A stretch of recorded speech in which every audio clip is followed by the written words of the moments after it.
مولوي محمد یعقوب مجاهد د ایرانی ولس او چارواکو زړونه وګټل. مولوي محمد یعقوب مجاهد ایرانیانو ته ویزا معاف کړل او د ایرانی حکومت هر اړخیز ملاتړ یې اعلان کړ. امیر خان متقي هم د ایران له سفیر سره کتلی او راتلونکي ایرانی مسافرو ته خدمات برابر کړي. دا چې کومو ایرانیانو ته ویزا معاف سوي. مولوي محمد یعقوب مجاهد څنګه د ایران د ایرانیانو زړونه وګټل او د اسرائیل او ایران ترمنځ د جګړې تازه حال څه دی؟ بشپړ حال را سره هم د غروانه ویډیو کې کتلی سئ. سلامونه قدرمنو لیدونکو، مشال پریس یوټیوب چینل ته مو هرکلی کوم. مولوي امیر خان متقي کابل کې د ایران له سفیر سره په لیدنه کې ویلي افغانان د ایرانی ولس ترڅنګ ولاړ دي.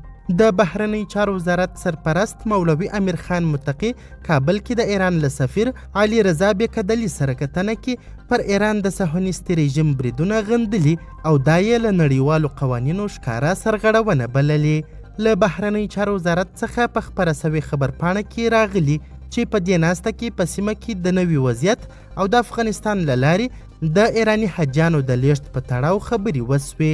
د خبرپاڼې له مخې مولوي امیر خان متقي ویلي چې افغانان د ایرانی ولس ترڅنګ ولاړ دي او سرپرست حکومت چمتو دی چې د افغانستان له لارې د ایرانی حجانو د راګرځېدو په برخه کې مرسته وکړي. ښاغلي متقي زیاته کړې چې له سعودي عربستانه د افغانستان له لارې تلونکو حجاجو ته تر یوې میاشتې د ویزې معافیت په نظر کې نیول سوی او همداراز په هرات کې د سیمه ییزو ارګانونو ته لارښوونه سوې څو د ایرانی حجانو د خوندي لیږد لپاره ټولې لارې چارې په نظر کې ونیسي.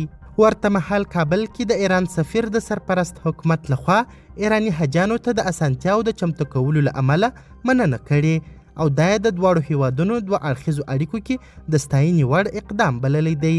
تازه ایران پر اسرائیلو سخت توغندیز بریدونه کړي. ایران د سجیل په نامه نوې توغندۍ ازمویلي چې په ورته مهال اسرائیلو ته درانه زیانونه اړولي دي.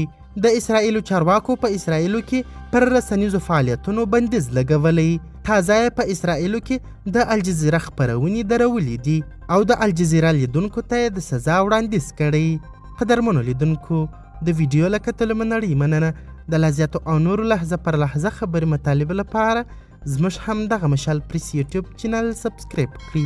تر بیا او بلې ویډیو ښه وخت ښې چارې د الله په امان.